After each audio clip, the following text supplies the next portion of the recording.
नमस्तस्यै सरस्वत्यै। बोलो। विमल ज्ञानमूर्तये विचित्रालोकयात्रेयम् यत्प्रसादात् प्रवर्तते। नमस्तस्यै सरस्वत्यै विमलज्ञानमूर्तये विचित्रालोकयात्रेयं यत्प्रसादात् प्रवर्तते। इसमें द्वादशांग जिनवानी को नमस्कार किया है कि विमल ज्ञान मूर्तये, विमल हो कि जो कैसी है, विमल ज्ञान ही जिसकी मूर्ति है, निर्मल ज्ञान ही जिसका स्वरूप है, और यत प्रसादात कि जिसके प्रसाद से विचित्र आलोक यात्रा प्रवर्तते। इस जिनवानी के प्रसाद से यहाँ बैठे बैठे 3 लोक की यात्रा, लोकांत पर्यंत, आलोक लोक पर्यंत की, विचित्र ऐसे लोक पर्यंत की यात्रा प्रवृत्त होती है। मतलब जिनवानी को पढ़ो और 3 लोक को देखो। यहाँ बैठे बैठे त्रिलोक सार पढ़ा तो सब जगह गए कि नहीं अपन यात्रा करने के लिए? स्वर्ग में गए, नरक में गए, असंख्या द्वीप समुद्रों में गए, नंदीश्वर द्वीप में गए, सब यात्रा हो गई। किसके प्रसाद से हुई? जिनवानी के प्रसाद से ये पूरी अपनी यात्रा हो गई, पूर्ण हो गई।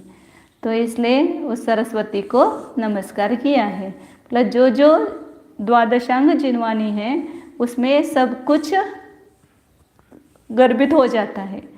कोई भी विद्या हो, अध्यात्म हो, करणानुयोग का मतलब लोक की रचना का हो, या आयुर्वेद हो, कोई भी, संस्कृत व्याकरण भी उसमें है, सब प्रकार के भाषा ज्ञान का भी उसमें वर्णन आया है। तो ये आज से अपने को संस्कृत क्लास चालू करनी है। तो सबसे पहले संस्कृत भाषा क्या है? तो संस्कार की हुई भाषा, तो जिस पर संस्कार किए गए हैं। 2000 साल हुए तो भी अभी तक संस्कृत भाषा में कोई भी फेरफार नहीं हुआ है। सब भाषा बदल जाती है कितने कितने साल के बाद, 100 साल के बाद भाषा में परिवर्तन आता जाता है। जैसे आज हम मराठी बोलते वैसे शिवाजी के काल में भी नहीं थे। उस समय भी की भाषा पढ़ेंगे आप मराठी तो अलग ही थे। तो भाषा में परिवर्तन आता जाता है, उसमें अपभ्रंश होता जाता है। लेकिन ये संस्कार की हुई भाषा है, इसलिए किसी भी देश में जाओ या किसी भी काल में उसमें परिवर्तन नहीं मिलेगा। 2000 साल पहले जो शास्त्र लिखे हैं संस्कृत भाषा में, वो आज उसी भाषा में और वैसा ही अपन अर्थ उसका कर सकते हैं, क्योंकि ये ऐसे शुद्ध भाषा है, ये कोई ग्रामीण या ऐसी भाषा नहीं है। और इस संस्कृत भाषा में ही आचार्यों ने बहुत सारे ग्रंथों की रचना की है। संस्कृत क्यों पढ़ना? ये संस्कृत व्याकरण क्या धर्म में आता है क्या? तो हमें संस्कृत पढ़ने की क्या ज़रूरत है, ऐसा लोगों को लगता है। इतना सब रटो उसको, उसका रट्टा लगाना पड़ता है। तो ये सब एक तो प्रमाद होता है कि इतना सब मुझे करने की ज़रूरत नहीं है। अभी तो हिंदी अनुवाद है, मराठी है, सब कुछ पढ़ सकते हैं। तो संस्कृत पढ़ने की आवश्यकता हमें भाषित नहीं होती है। लेकिन संस्कृत पढ़ना बहुत आवश्यक है, क्योंकि जब तक हम स्वयं संस्कृत भाषा का अर्थ नहीं समझेंगे तो ग्रंथों का अर्थ मूल आचार्यों के भाषा में हम नहीं समझ पाएंगे। मूल आचार्यों से यदि संबंध करना है, जैसे अभी कोई अपना मित्र है या कोई अपने संबंधी है, वो उनको उसी भाषा में बोलते हैं तो कितनी आत्मीयता लगती है, मतलब उसमें प्रेम उत्पन्न होता है ना। तो इसलिए उन्हीं की भाषा में बोलते हैं तो ये होता है। उसी प्रकार आचार्यों की जो भाषा है वो हम यदि पढ़ेंगे तो हमें ऐसा लगेगा पढ़ते हुए कि आचार्यों से अपना डायरेक्ट संबंध हो रहा है। आचार्य ही मुझे बता रहे हैं, आचार्य ही मुझे सिखा रहे हैं। मुझे भी बहुत सारे लोग बोलते हैं ना आपके गुरु कौन है, तो बोलते नेमिचंद्र आचार्य मेरे गुरु है, कुंद आचार्य मेरे गुरु है, क्योंकि उनका ग्रंथ पढ़ रहे तो उन्होंने बताया है ना, उनकी भाषा है, उनकी भाषा से हमने पढ़ा है। ये किसने बताया हमें? हमें प्रत्यक्ष नहीं बता रहे हैं, लेकिन उन्होंने लिख के रखा है, लिख के रखा है। तो उन्होंने उस समय उनका जो ज्ञान था वही तो लिपिबद्ध किया है। यदि उस समय हम साक्षात मौजूद होते तो साक्षात पढ़ते, लेकिन अभी साक्षात नहीं है, परोक्ष है। तो उनके जो लिखे हुए ग्रंथ है वही हमें पढ़ा रहे हैं। तो कैसे हम पढ़ रहे उस उनके, तो उनकी भाषा को हम समझ पा रहे हैं, इसलिए हम उनसे पढ़ रहे हैं। जैसे वो एकलव्य द्रोणाचार्य का पुतला बना करके उसने विद्या सीखी, ऐसे ही ऐसा लगता है कि अपने को भी कुंद आचार्य और नेमिचंद्र आचार्य बैठे हैं और वे साक्षात हमें पढ़ा रहे हैं। ऐसा भाव अंदर में भाषित होता है तो अपने आप अर्थ भी खुलता जाता है। तो इसलिए ये भाषा सीखना बहुत आवश्यक है, क्योंकि आचार्य ने इतना सब कुछ लिख के रखा है, उसको यदि मूल रूप में ही अपने पढ़ना है, उसमें कोई मिक्सिंग नहीं, बोलते ना किसी ने अनुवाद करते समय उसमें कुछ मिला दिया है। तो आप प्रत्यक्ष भाषा सीखो और प्रत्यक्ष पढ़ो आचार्यों का, क्यों मिश्रित, फिर आपको भी सही समझ में आएगा कि इसमें मिलावट है कि शुद्ध अनुवाद किया है, कैसा अनुवाद किया है। ये सब अपन खुद अपने आँखों से सब सीख सकते हैं। इसलिए मूल से यदि आगम को पढ़ना है, ग्रंथों को पढ़ना है, तो ये संस्कृत भाषा अत्यंत आवश्यक है। महापुराण आदि ग्रंथ हैं, सब कितने उसमें काव्य, अलंकार, अनुप्रास वगैरह सब होता है। तो यदि वो सब समझ पाएंगे तो उसका एक आनंद आता है। अमृतचंद्राचार्य की साक्षात टीका पढ़ो तो कितना आनंद आता है, और नीचे का अनुवाद पढ़ो तो वो भाव नहीं आता है, वो आनंद नहीं आता है। उनके कलश एक एक एक एक उनके ही शब्दों को लेकर के हम चिंतन करते हैं तो बहुत आनंद आता है। इसलिए आगम का अभ्यास हमें करना है और उसका आनंद लूटना है, इसलिए हमें संस्कृत भाषा पढ़ना आवश्यक है। 1 साल आपको ज़्यादा मेहनत करनी पड़ेगी, लेकिन आप 50 साल तक उसका आनंद भोगेंगे।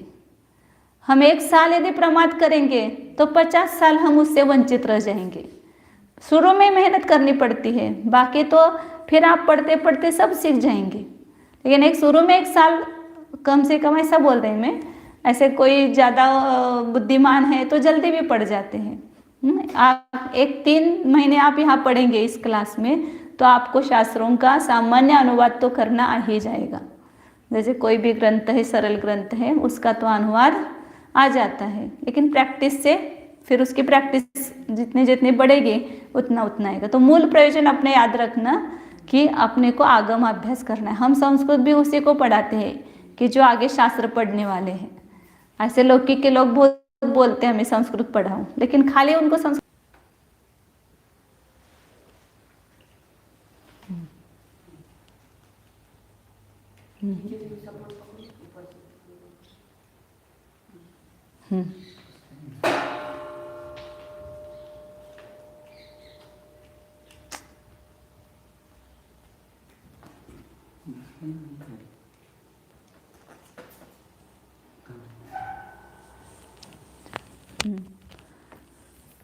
तो संस्कृत भाषा में पहले अपने को एक तो स्वर और व्यंजन का ज्ञान होना चाहिए।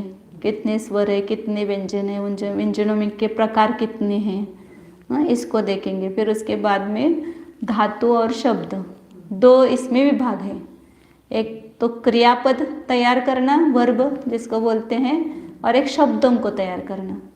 क्योंकि यहाँ पर सब जो रूप होते हैं संस्कृत में, संस्कृत वाक्य रचना ऐसी होती है, आपको ऐसे क्रम से कुछ रखने की जरूरत नहीं है। जैसे आप मराठी में बोलेंगे तो पहले कर्ता बोलना पड़ेगा, फिर कर्म, फिर करण, फिर क्रियापद, ऐसा बोलते हैं। लेकिन संस्कृत में ऐसे जरूरत नहीं है। कभी भी कहीं पर भी क्रियापद रखो, कभी भी कर्ता रखो, कहीं पर भी कर्म रखो, तो उसको सब ढूंढ करके बराबर वाक्यों का अर्थ हो सकता है। तो ऐसी ये संस्कृत भाषा है कि जो आज तक भी कितने साल हो गए नहीं बदले हैं। बीच में लोगों ने तो कन्विंस करते। तो स्वर और व्यंजन का पहले ज्ञान करेंगे, फिर धातु और फिर शब्द, ये 3। उसको दो विभाग किए। धातुओं के जो रूप चलाएंगे उसको तिगंत बोलते हैं, और जो शब्दों के रूप चलेंगे उसको सुबंत बोलते हैं। तो तिगंत प्रकरण और सुबंत प्रकरण ऐसा दो प्रकरण बोलते हैं, और उसमें संधि आएगी। जो अपने को पढ़ना है वो व्याकरण के साथ में उसके अनुवाद का प्रैक्टिस करना है, क्योंकि व्याकरण खाली पढ़ने से कुछ लाभ नहीं है, व्याकरण के साथ में उसका अनुवाद भी आना चाहिए। इसलिए कहा ना कि संस्कृत पढ़ना क्यों आवश्यक है, क्योंकि हमें कौन से शब्द का क्या अर्थ है इसका वो पता लगना चाहिए। नहीं तो यदि व्याकरण हमें पता नहीं है तो फिर कुछ ना कुछ गड़बड़ कर देते हैं। बहुत सारे ऐसी कथाएं हैं, मनोरंजक कथाएं, कि जैसे जिसको संधि नहीं करना आता है। एक राजकुमारी थी और उसको शादी करनी थी।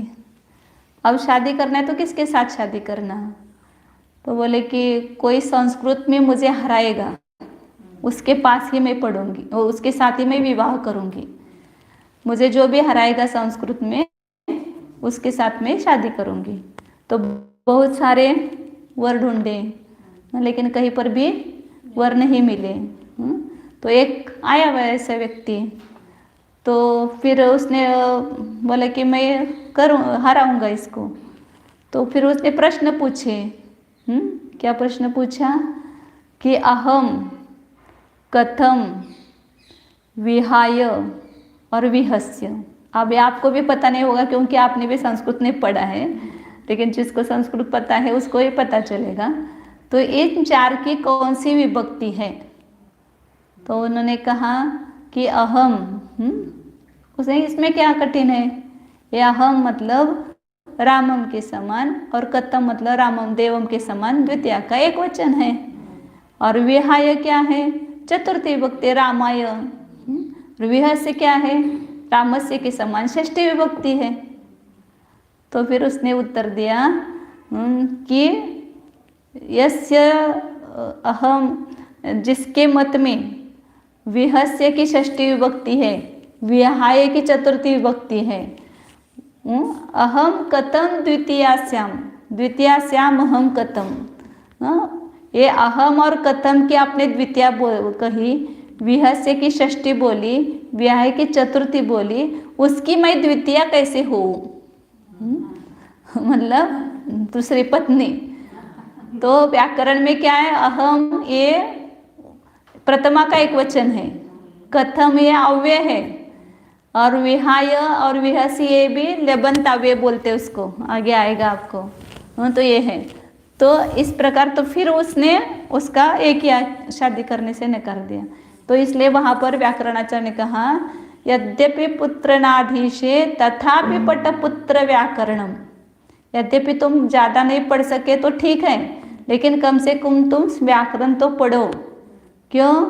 क्योंकि ऐसा न हो कि सकलम की जगह शकलम, स्वजन की जगह स्वजन और सकृत की जगह शकृत। 3 शब्द हैं। पहला समझ में आता अहम कथम द्वितीयास्याम कहम, मतलब अहम और कथम जिसके मत में द्वितीया है, मैं उसकी द्वितीया कैसे हूँ, क्योंकि द्वितीया ये गलत ही उत्तर है, और मैं उसकी द्वितीया कैसे हो सकती हूँ, मतलब मैं उसकी पत्नी कैसे हो सकती हूँ। इसलिए ये पुत्र तुझे ज़्यादा कुछ भी नहीं है पढ़ना है तो मत पढ़, लेकिन व्याकरण तो कम से कम पढ़ना, क्योंकि यदि व्याकरण नहीं पढ़ेंगे तो सकल बोलना है, वहाँ पर शकल बोल जाओगे तो क्या अर्थ होगा, सकल का अर्थ होता है पूरा, और शकल का अर्थ होता है खंड, तो बराबर उल्टा अर्थ हो गया। इसलिए हम आपको डांटते हैं, स बोलना, श नहीं बोलना, समयसार बोलना, शमयसार नहीं बोलना, और सकृत बोलना है, और वहाँ पर शकृत बोला तो सकृत का अर्थ होता है एक बार, और शकृत का अर्थ होता है विष्टा मल, मतलब बराबर कितना उल्टा अर्थ हो गया। और कौन सा बताया था, स्वजन बोलना है, हमारे सब स्वजन है, और उस जगह आप बोलेंगे स्वजन है ऐसा बोलेंगे तो कुत्ते, स्वजन का अर्थ होता है कुत्तों का समूह, और स्वजन का होता है अपने आप। तो ऐसा न हो, इसलिए भला ज़्यादा मत पढ़ो, लेकिन व्याकरण तो कम से कम पढ़ना ही संस्कृत। तो इसलिए संस्कृत पढ़ना, बहुत सारे ऐसे कथाएं हैं संस्कृत में जो संस्कृत अभ्यास करने के लिए बताई हैं। एक बार ऐसा हुआ था कि मोदक ही सिंचमम, एक रानी थी, वो राजा के साथ जल क्रीड़ा करने गई और फिर वो बहुत थक गई जल उड़ाते उड़ाते, तो उसको भूख, तो वो क्या बोलते हैं राजा को, मोदक ही सिंचमाम, माम मतलब मत, सिंच मतलब सेंचो, किससे, माँ उदक ही, ऐसे संधि करनी थी। तो उसने क्या किया, क्या बोला था उसने, मोदक ही सिंच माम, माम माम माम। तो फिर राजा ने क्या किया, राजा ने क्या किया, अपने नौकरों को कहा कि एक मोदक, थाली भर के मोदक लेके आ जाओ, रानी को बहुत भूख लगी है तो उसको मोदक चाहिए, तो इसलिए तुम जा कर के मोदक लेके आना। तो फिर वो गए मोदक लेने, तो उस समय फिर मोदक की थाली आई सामने, फिर रानी को ये क्या हुआ, मोदक क्यों लाए, फिर उसको समझ में आया, फिर उसने कहा माँ उदक ही सिंच माँ, मोदक की संधि विच्छेद होता है, माँ उदक ही, उदक मतलब पानी, पानी से मुझे मत सिंचो, माँ मतलब मत, पानी से, सिंच माम मुझे मत सिंचो, ऐसा उनको कहना था रानी को, लेकिन उसको क्या संधि करनी नहीं आई, तो वो मोदक लेके आ गया। मतलब जिसको व्याकरण नहीं आता है, संधि नहीं आती है, उससे ऐसी गलतियां हो जाती है। इसलिए ज़्यादा नहीं पढ़ो तो चलता है, लेकिन कम से कम व्याकरण तो पढ़ना चाहिए। ऐसे बहुत सारी कथाएं हैं। आगे अपना चालू करते हैं क्लास। तो अपने को पहले संस्कृत में सबसे पहले स्वर और व्यंजनों का परिचय करना है। तो स्वर संस्कृत व्याकरण में 13 स्वर बताए हैं। कातंत्र रूपमाला है, उसमें 14 स्वर बताए हैं। पाणिनि व्याकरण में 13 स्वर बताए हैं। कौन कौन से हैं 13 स्वर? अ आ, ई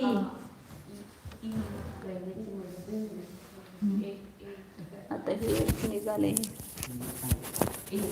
हाँ, सबको ऐसे पहले की कक्षा में अपन ने पढ़ा है, लेकिन फिर भी शुद्ध समझने के लिए अ आ ई उ रू रू। अब ये रू है ना, इसमें संस्कृत में ऐसे एक ही, पाणिनि व्याकरण में एक ही है, रस वही है, लेकिन कातंत्र व्याकरण में इसको दीर्घ भी लिया है, रू दीर्घ। और ए आई ओ औ, तो इसको गौन करते हैं तो कितने स्वर हो गए? 13 स्वर हो गए। अ आ ई उ रू बोलते हैं। आप हिंदी लोगों को आता नहीं इसलिए री बोलते हैं। ऋषि, हम क्या बोलते हैं? ऋषि, ऋषि नहीं, ऋषि। तो ये रस्व और दीर्घ दो है, ये रू। तो बोलते समय ऐसे ही उच्चारण काल होना चाहिए। इसमें स्वरों में कुल स्वर ऐसे 14 कहो, 13 कहो या 14 कहो। लौकिक व्याकरण में अभी 13 ही बोलते हैं स्वर, लेकिन कातंत्र में 14 भी स्वर बताए हैं। और ऐसे अपने ग्रंथों में देखेंगे तो 27 स्वर बताए हैं। जीवकांड वगैरह जो ग्रंथ है, मूल ग्रंथ है, उसमें 64 मूल वर्ण बताए हैं। तो उसमें स्वर 27 बताए उन्होंने। कैसे 27 बताए? तो जो अ ई उ रू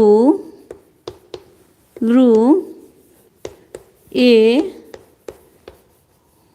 नो नहीं, ए आई, ये 5 हो गए ना, ए आई ओ औ। इन सबके 3 प्रकार बताए हैं, ह्रस्व, दीर्घ और प्लुत। इस प्रकार 27 स्वर बताए 9 के। एक एक पक्का करेंगे नहीं तो सब जमलिंग हो जाएगा। ये अपने शास्त्रों में आया है, लेकिन अभी अपने को व्याकरण ग्रंथ पढ़ना है, तो इसको अलग रखेंगे, व्याकरण ग्रंथ के अनुसार पढ़ेंगे। 27 कैसे होते हैं? 9 के 3 करते, ह्रस्व दीर्घ प्लुत। ए में भी ह्रस्व दीर्घ प्लुत, आई में भी, ओ में भी और औ में भी करते हैं। हाँ, जीवकांड आदि ग्रंथों में इसको बोला है स्वर। अभी यहाँ पर अपने व्याकरण ग्रंथों में 13 आते हैं, या कातंत्र की अपेक्षा 14 स्वर बताए हैं। तो इसमें स्वरों में प्रकार क्या देखना है? ऐसे ही कुछ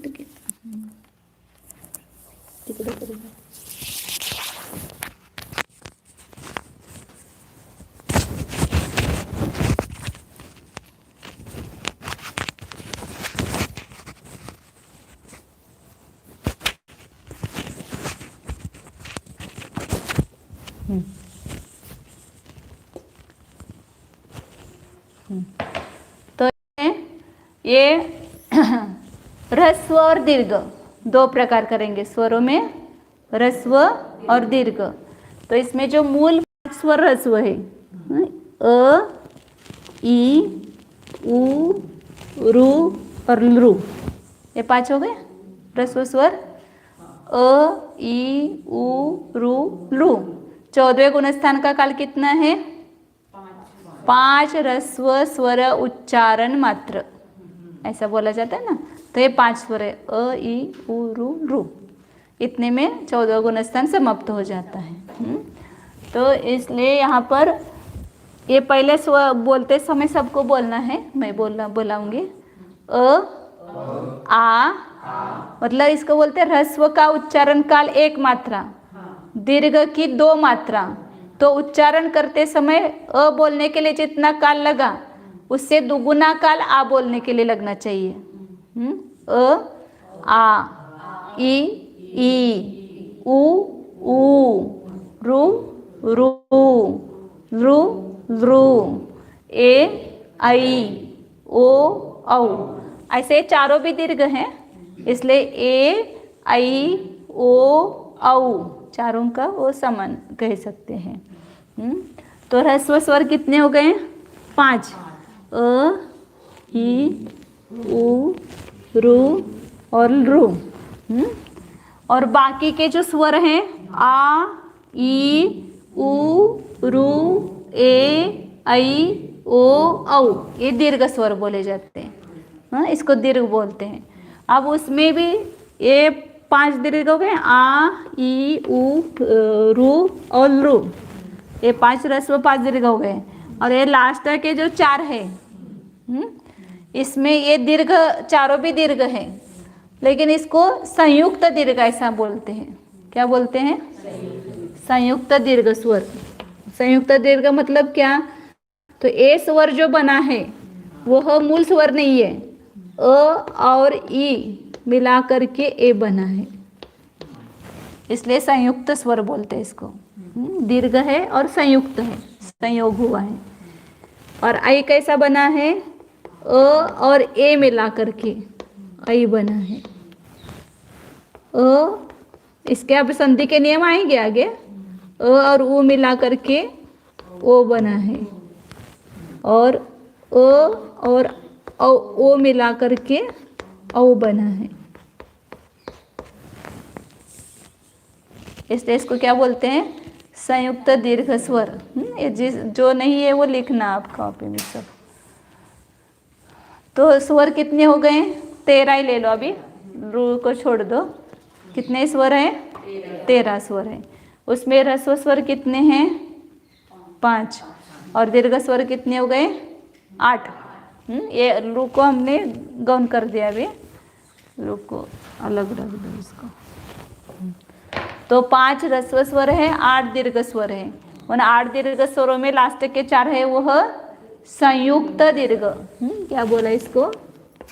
2 स्वरों का संयोग होकर के बना है, इसलिए संयुक्त दीर्घ स्वर।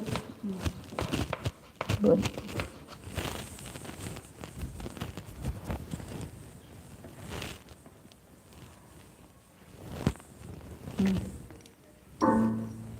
अब आगे स्वर 13, ह्रस्व स्वर 5 और दीर्घ स्वर 8, और उसमें से संयुक्त दीर्घ स्वर 8। अब व्यंजन कितने हैं वो देखना है अपने को। इसके स्थान भी बाद में देखेंगे। व्यंजन, व्यंजन के व्यंजन, कुल व्यंजन है 33।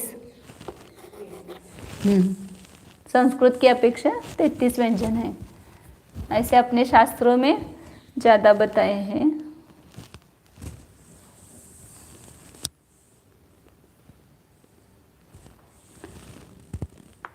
तो अब ये व्यंजन बताते समय इसको स्थान की अपेक्षा से उस कंठ उसका नाम दिया है, कंठ्य व्यंजन। इसको ही कवर्ग ऐसा बोलते हैं। कवर्ग, चवर्ग, टवर्ग ऐसा भी बोलते हैं। क, ख, ग, घ और ङ। एक ङ बोलते इसको, ङ। नाक में बोलना उसको, ङ। कंठ और नासिका ऐसे मिलान करके ङ बोलते हैं। दूसरा है तालव्य वर्ग, तालव्य व्यंजन, उसको ही बोलते हैं च वर्ग। च, छ, ज, झ, य। इसका जो उच्चारण स्थान है वो कंठ है, इसलिए इन व्यंजनों को कंठ्य कहते हैं। कहाँ से निकलता है देखो बोल करके, क, ख, ग, घ, ङ। कंठ से निकलता है ना। इसमें मुंह नहीं लगाना पड़ता है, दांत नहीं लगाने पड़ते, कुछ भी नहीं, खाली कंठ ही खुला छोड़ो। क, ख, ग, घ, ङ। जीभ कहीं पर भी लगती नहीं है, कंठ से निकलते हैं, इसलिए इनका नाम क्या दिया, कंठ्य व्यंजन, या इसको क वर्ग बोलते हैं। एक क वर्ग में 5 व्यंजन आते हैं। दूसरे है तालव्य, मतलब तालु, जो जीवा है वो तालु को स्पर्श करके वो निकलते हैं, इसलिए तालव्य बोलते हैं। जैसे च, अब खाली कंठ से बोलना चाहो च, आता है क्या? तालु जो ऊपर है अपने, वहाँ पर जीवा लगती है, तो च, छ, ज, झ, य, इसलिए इसको तालव्य बोलते हैं। तीसरा है मूर्धन्य। एक मूर्धा नाम की छिद्र है ऊपर, जो मस्तक के ऊपर जाता है वो छिद्र, तो वहाँ पर ऊपर और लगाने पड़ते जीवा। ट, च के लिए आगे लगती है तालु की जगह, और ऊपर जो मूर्धा नाम के शीर जो मस्तक की तरफ गई है छिद्र, तो वहाँ से जो निकलता है तो उसको मूर्धन्य बोलते हैं। मूर्धा बोलते हैं उसको, उससे निकलने वाले व्यंजन को मूर्धन्य। इसको तालु बोलते हैं, तालु से निकलने वाले जो व्यंजन है उसको बोलते हैं तालव्य। एक कंठ है, कंठ से निकलने वाले व्यंजन उसको बोलते हैं कंठ्य। कंठ्य य लगाया ना, ये कंठ से उच्चारण करने योग्य, मूर्धा से उच्चारण करने योग्य, तालु से उच्चारण करने योग्य, और इसको बोलते ट वर्ग। तो कौन कौन से आएंगे इसमें? ये सब मैंने ऐसा क्यों निकाला है, ये पूरा नहीं है, इसमें स्वर मिला हुआ नहीं है, खाली व्यंजन है। ये स्वर जब मिलाएंगे तो यहाँ पर अपन पूरा लिखते हैं। ये ट है ना, ये संयोग है, ये ट और अ का संयोग मिला करके ये ट हुआ है, ये वर्ण हुआ पूरा। हाँ, और व्यंजन लिखना है तो वो खाली हलंत बोलते इसको, उसमें स्वर नहीं मिला हुआ है, स्वर रहित है व्यंजन। इसका टाइम कहाँ गया, डस्टर कुछ गिन, इधर नीचे का मिटाओ। तो ट, ठ, ड, ढ और न, वर्ग के बोलेंगे तो इतनी आएंगे। दंत, अब दंत से निकलते जो दंत को स्पर्श करके उसको बोलते हैं दंत्य व्यंजन, उसी को ही बोलते हैं त वर्ग। अलग अलग भाषा में सीखते हैं इसलिए दोनों भी बता रहे हैं। मराठी में जो पढ़ेंगे तो ऐसा बोलते हैं कंठ, तालव्य, मूर्धन्य और दंत्य। और इसमें जब पढ़ेंगे तो क वर्ग च वर्ग ट वर्ग त वर्ग ऐसा बोलते कातंत्र वगैरह में। त थ द ध और न। फिर है ओष्ठ। ओठ से निकलते हैं, ओठ दोनों का ओठ को स्पर्श होता है परस्पर तब निकलते हैं, तो उसको बोलते हैं ओष्ठ। प फ त त का देखा क्या, दांत को चिपकते हैं जीवा। त थ द ध न, ध न। और ओष्ठ है प वर्ग, इसको बोलते हैं प वर्ग। प फ ब भ और म। ये ओठ को स्पर्श हुए बिना हो निकलता ही नहीं है। कोई कोई बचपन में तोता बोलते हैं ना, ऐसे तोतले बोलते हैं ना, तोतला, तो उनको ये उच्चारण स्थान बराबर नहीं होता है, इसलिए वो ऐसे निकलते हैं। किसी को बोलते हैं ना चाचा बोलना है तो ताता बोलता है, ऐसे और भी कुछ कुछ ऐसे बोलते हैं, तो उनको ऐसा ऐसा आप सिखाओ उच्चारण, ये ऐसा बोलो तो आता है उनको। बराबर। अब आगे ये 5 वर्ग हो गए। इन 5 वर्गों में 5-5 हैं, प्रत्येक में 5-5 हैं, तो कितने हो गए व्यंजन? 25 हो गए ना। 5 गुना 5 25 हो गए। अब ये अपने अंतस्थ व्यंजन है, अंतस्थ व्यंजन बोलते हैं। तो ये 4 है, य र ल और व। पूर्ण व्यंजन जैसे भी वो स्थान नहीं है उनका, और स्वर जैसे भी नहीं है, वो अंतस्थ व्यंजन बोलते हैं उसको। और ओ है उष्म वर्ण,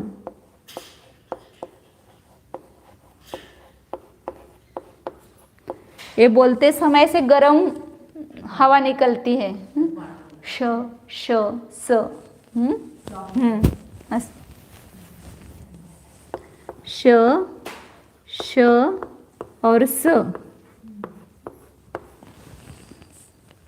श श स, तो इसलिए उसको क्या बोलते हैं? उष्म वर्ण, उष्ण उष्ण वाफ निकलती है। और एक है महाप्राणोच्चार्य बोलते हैं उसको, महाप्राण है, पूरा हृदय से बोलते हैं। ह ह कहाँ से बोला? खाली कंठ से नहीं, एकदम हृदय से आता है वो, महाप्राण उसमें है, तो इसलिए उसको ह बोलते हैं। तो कितने व्यंजन हो गए कुल? ये 25, ये 4 29 और 3 32 और एक 33, ऐसे कुल व्यंजन कितने हुए?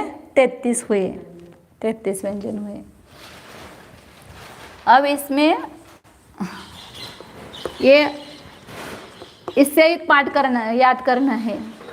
जैसे अभी बोला कि कंठ्य व्यंजन कौन कौन से हैं, तो क ख ग घ ञ, या क वर्ग के कौन से, तो ये व्यंजन बोलना। अब बीच बीच में इसमें भी आना चाहिए कि ख है कौन सा है, तो कंठ्य है, ग कौन सा है, कंठ्य है, क्योंकि इसके आधार से नियम बनाएंगे आगे।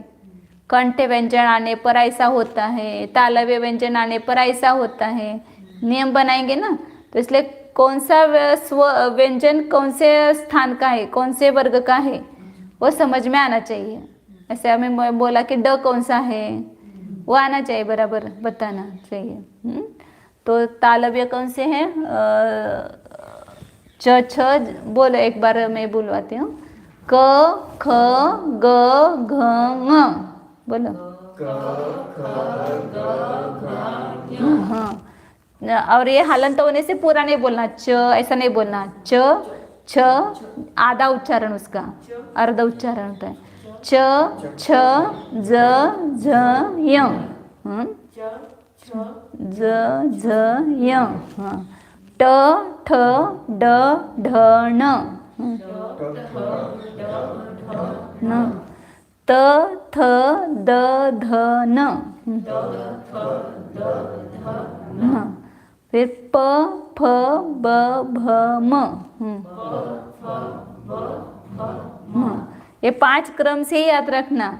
और वो उसका कौन सा स्थान है वो भी याद रखना, कौन से वर्ग का है वो भी याद रखना।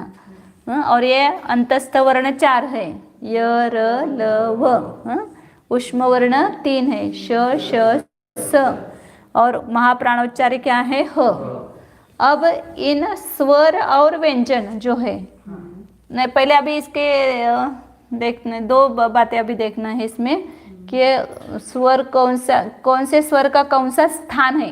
तो अभी जैसे अभी ये अपने को समझ में आ गया कि क ख ग घ ङ ये कंठ से निकलते हैं, कंठ से निकलते हैं, लेकिन स्वर के भी उच्चारण स्थान होते हैं।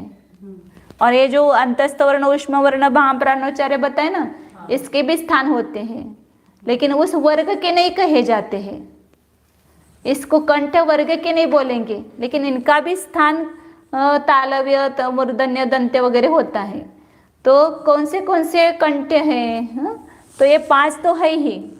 और इसके अलावा जो स्वर है, अस्वर, अ और आ, ये कहाँ से निकलता है, अ कहाँ से निकला, कंठ से निकला ना। तो अ का भी स्थान कंठ है, कंठ, कंठ स्थान बोलेंगे। उस स्थान से निकला हुआ व्यंजन उसको कंठ्य बोलेंगे। ये कंठ्य जो लिखा है व्यंजन का विशेषण है। और इसका स्थान कौन सा बोलेंगे, कंठ स्थान ऐसा बोलेंगे। स्थान के लिए कंठ्य नहीं बोलेंगे। तो ऐसा सूत्र है इसका, अकुह विसर्जनीयानाम कंठः, ऐसा है।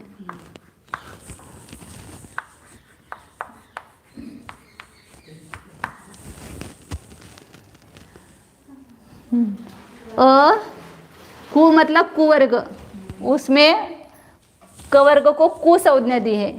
कु चु टू तु पु ऐसा बोलते हैं। कैसा बोलते हैं, कु चु टू तु पु। संक्षेप में कु बोले तो कवर्ग के सभी आ गए, चु बोले तो चवर्ग के सभी आ गए, टू बोले तो टवर्ग के सब आ गए। ये लघु सिद्धांत कौमुदी में ऐसा चलता है। तो स्वर मतलब अ आ दोनों आ गए इसमें, कवर्ग के सब आ गए, और ह और विसर्ग, इन सब का स्थान कौन सा है, ह का भी कंठ स्थान है। तो कंठ कौन कौन से हो गए, अ, कवर्ग और ह और विसर्ग, इन सब का कौन सा है, कंठ। इधर लिखते हो,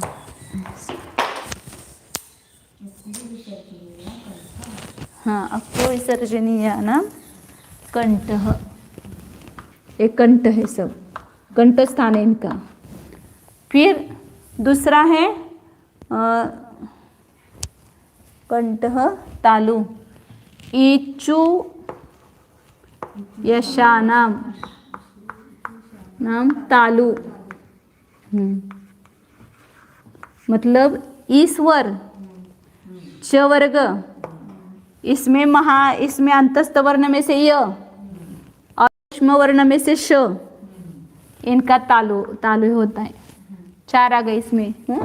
ई से दोनों लेना, ई दोनों स्वर लेना, च छ ज ज य लेना, और य लेना, और श।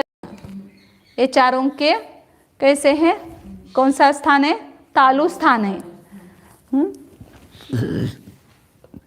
ऋतु रसानाम मूर्धा।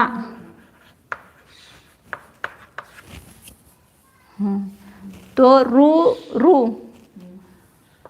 ट वर्ग, टू ट ठ ड ढ न, र मूर्धन्य र, और मतलब इसमें अंतस्थ वर्ण में से र और श, इन चारों का कौन सा स्थान है, मूर्धा, मतलब मूर्धा से निकलते ये। फिर ऋतु, ऋतु ल सा नाम दंत। तो जैसे ये बीच में र वगैरह ले लिया, तो ये मूर्ध से भी उससे भी होता है, ये दोनों चीजों से होता है मतलब।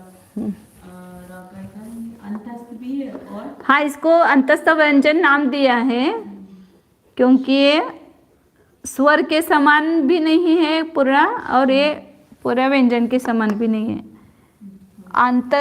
अंत से निकलते हैं इसलिए। तो लृ, तु, ल और स, इसमें से ल और इसमें से मिट जाता है श, श और तीसरा स है। और उपुपदमानीयानाम, उपद एक ज्यादा हो गया क्या, उपदमानीय, उपु नहीं, उपु उपदमानीय ऐसा बोलते हैं, पद्मानीय नाम ओष्ठव, दो ओठ है ना इसलिए ओष्ठव आ गया, दांत बहुत सारे हैं इसलिए दंता ऐसा बोलते हैं। तो उ स्वर, प वर्ग ये, और उपदमानीय, ये मानीय नाम चाहिए था। उपदमानीय किसको बोलते हैं, अप हप, इसके पहले ना अर्ध विसर्ग जैसा होता है,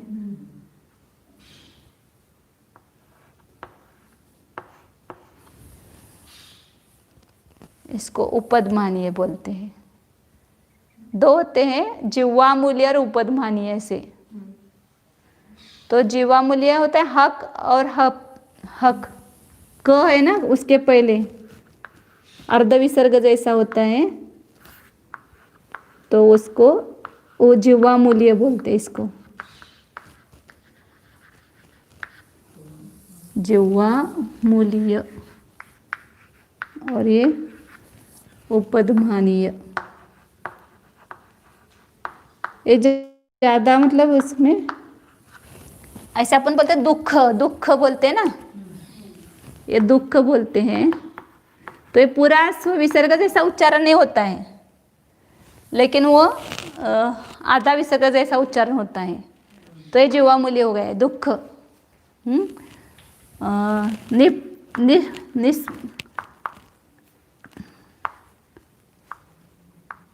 निकांक्षित ऐसा बोलते हैं ना, निकांक्षित। तो ऐसे उसके पहले वो अर्ध उच्चारण अर्ध विसर्ग जैसा होता है, तो जिह्वामूल्य होता है। और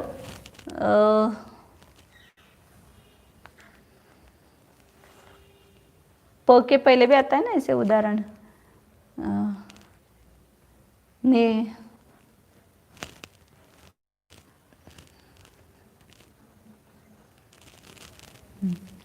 इसका ज्यादा उपयोग अपने को कुछ नहीं होता है ऐसे, तो लेकिन वो उसको बताया इसलिए अपन कहते हैं जिह्वामूल्य और उपदमानीय। तो इनका भी क्या होता है, ओष्ठ ये होता है। और अब कौन कौन से स्वर हो गए देखो, इधर अ हो गया, ई, रू, रू आ गया, ऊ आ गया, मतलब अ, ई, ऊ, रू हो गया। अब रह गए कौन से, अब ये इसमें से यह आ गया यहाँ पर, लाभ इसमें है ना थोड़ा सा सरल में समझाती हूँ। ये तो पांच क्रम से ध्यान में आ गई, ये कंठ है, ये तालु है, तालु से निकलते हैं, ये मुर्दा से निकलते हैं, ये दंत से निकलते हैं, त, थ आदि, और ये ओठ से निकलते हैं। अब इसमें क्रम से याद रखो, यह कहाँ से निकलेगा, दूसरा है तालव्य, र कहाँ से है, मुर्दा, ल कौन सा है, दंत, वो कौन सा है, ओष्ठ।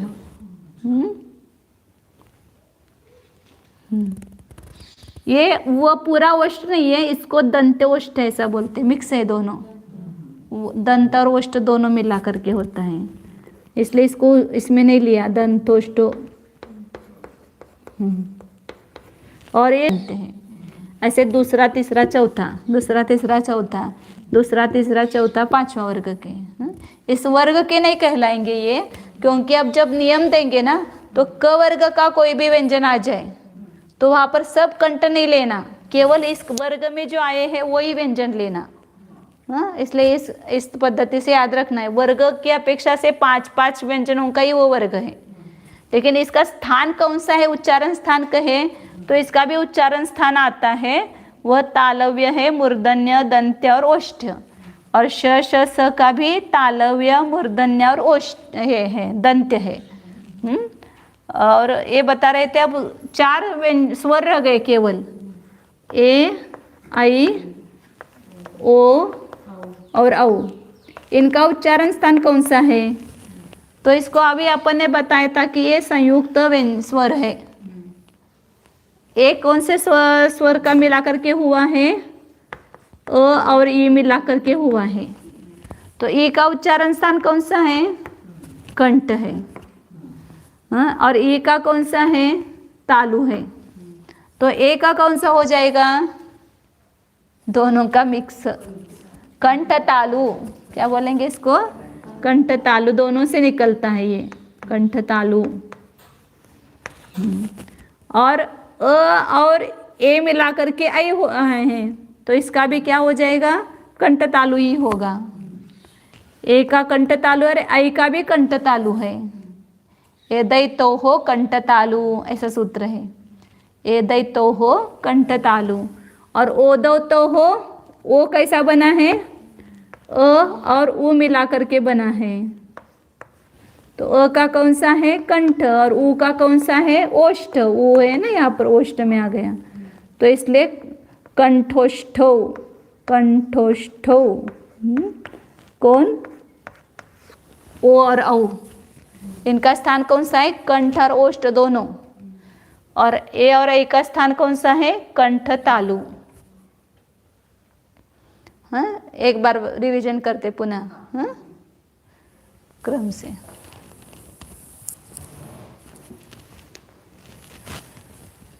इधर देखो अब, पहले वर्ग के हिसाब से दिए व्यंजन। कितने वर्ग हैं? 5 वर्ग हैं। हाँ? उसको क वर्ग, च वर्ग, ट वर्ग बोलो, या उच्चारण स्थान की अपेक्षा से उसका नाम क्या है? कंठ्य, तालव्य, मूर्धन्य, दंत्य और ओष्ठ्य, ऐसे इसमें बोलते हैं। लेकिन वर्ग की अपेक्षा से बोलेंगे तो क वर्ग, च वर्ग, ट वर्ग, या कु चु टू तु पु, कु चु टू तु पु, ऐसा याद रखना। फिर उसके बाद अंतस्थ व्यंजन बताए 4 और ऊष्म वर्ण 3 बताए। और इन सब का जो और ह बताए महाप्राणोच्चार्य, तो इन सब का उच्चारण स्थान की अपेक्षा से विचार किया। इनका उच्चारण स्थान कौन सा है? तो क वर्ग के जो व्यंजन है वे, और अ स्वर और ह, इनका उच्चारण स्थान क्या है? अ, क, ह आणि विसर्ग, इनका उच्चारण स्थान कंठ है। क्यों? क से समझना ना, क वर्ग क आया ना उसमें। च वर्ग के व्यंजन र, नहीं, च वर्ग के व्यंजन य और श, और स्वर में ई, इनका उच्चारण स्थान क्या हुआ? तालु। फिर स्वर में तीसरा आया उ, नहीं उ नहीं, ये रू, रू, ट, ल और श, ये श, इनका मूर्धन्य। मतलब ये स्वर क्या है तो मूर्धन्य बोलेंगे। इसका स्थान कौन सा है बोलेंगे तो मूर्धा, मूर्धा। स्थान कौन? स्थान का नाम क्या है? मूर्धा। स्थान का नाम कंठ, तालु, मूर्धा, दंत और ओष्ठ। लेकिन उससे निकले हुए व्यंजनों का यदि विशेषण करेंगे तो वे व्यंजन हो गए कंठ्य, कंठ से निकले हुए व्यंजन, तालु से निकले हुए व्यंजन तालव्य, मूर्धा से निकले हुए व्यंजन मूर्धन्य। हाँ, ऐसा हो जाएगा। तो इस प्रकार ये व्यंजन कितने हो गए? 33 हो गए। हाँ, इसके उच्चारण स्थान याद रखना। अब बीच में से मैं पूछूंगी कल, हाँ, कि ये ज कौन सा स्थान है, ज का कौन सा स्थान है? हाँ, च वर्ग है, लेकिन स्थान कौन सा है? तालव, मतलब वो तालव्य व्यंजन है ऐसा बोलो तो चलेगा, या तालु स्थान है ऐसा बोलेंगे तो भी चलेगा। ऐसे बीच में से कोई भी थ कौन सा है वो आना चाहिए, क्योंकि वो नियम जल्दी उसी को समझ में आते हैं कि जिसको जल्दी जल्दी वो व्यंजन पकड़ में आते हैं। ये तो वो व्यंजन नियम में बताएंगे कि ता दंत के आगे ओष्ठ आने पर ऐसा होता है, तालव्य के आगे दंत आए तो तालव्य की जगह दंत होता है, ऐसा सब नियम बताएंगे। आपको तालव्य व्यंजन ही पता नहीं है तो आप नियम कैसे लागू करेंगे? इसलिए ये पक्का होना चाहिए कि स्वप्न में भी आपको पूछेंगे कि च का कौन सा स्थान है, तो आना चाहिए। हाँ, च का कौन सा स्थान है? तालव्य। हाँ, च तालव्य मतलब तालु स्थान है, ऐसा। अब इसमें एक ही रह गया था, उसको कर लेना है तो कर ले लेंगे, नहीं तो अभी हाँ अभी बता देते 1 मिनट में। ये च छ ट ठ त थ प फ प्रत्येक वर्ग के पहले 2 व्यंजन और ये उष्म वर्ण, ये 13 व्यंजन, इनका नाम है कठोर व्यंजन। इसको क्या बोलते हैं? कठोर। प्रत्येक वर्ग के पहले 2 व्यंजन और उष्म वर्ण श श स। प्रत्येक वर्ग कितने हैं? 5। 5 दूनी क्या हो गया? 10। 10 और 3 13। ये 13 व्यंजन क्या बोलते हैं? कठोर है। 33 व्यंजन में से 13 व्यंजन कठोर है और लास्ट के 3 प्रत्येक वर्ग के, और य र ल व उष्ण अंतस्थ वर्ण और ह, ये 20 वर्ण जो है वो मृदु है। कठोर 13, मृदु 20। ये कौन कौन से आप लिखो अब बाद में कि कठोर कौन से? प्रत्येक वर्ग के 2 क ख च छ ट ठ त थ प फ और श श स, ये कठोर। फिर बाकी के ग घ ङ च ज य ट ढ न द ध न प ब म य र ल व ह, ये 20 जो है वो मृदु है। इस प्रकार 33 में से ये भी याद रखना, कठोर कौन सा और मृदु कौन सा, क्योंकि नियम बताते समय ये बताएंगे कि कठोर व्यंजन के आगे मृदु ये वो स्वर आने पर क्या होता है, या मृदु व्यंजन के आगे आने पर क्या होता है, ऐसा बताएंगे। स्वर कुल कितने बताए? 13। व्यंजन कितने बताए? 33। और ये 4 अलग होते हैं, वो विसर्ग, उपद, मान्य, जिह्वा, मूल्य वगैरह वो अलग है। हक हक अफ अफ और अनुस्वार और विसर्ग, इसको अलग से लिया है। और व्यंजन कितने हुए? 33। 33 व्यंजनों में से कठोर व्यंजन कितने हुए? 13 और मृदु व्यंजन 20 है। और प्रत्येक कौन से स्थान के कौन कौन से व्यंजन है ये याद रखने का। वो जो सूत्र दिए ना, कंठ तालु मूर्धा दंत ओष्ठ, ये पोछ दिया था अभी। हाँ हाँ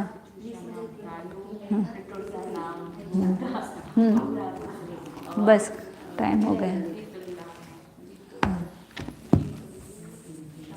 और ए आई का भी, ए आई ओ औ का भी याद रखना। चलो, नमो अरिहंताणं नमो सिद्धाणं नमो आयर्याणं नमो वज्रायाणं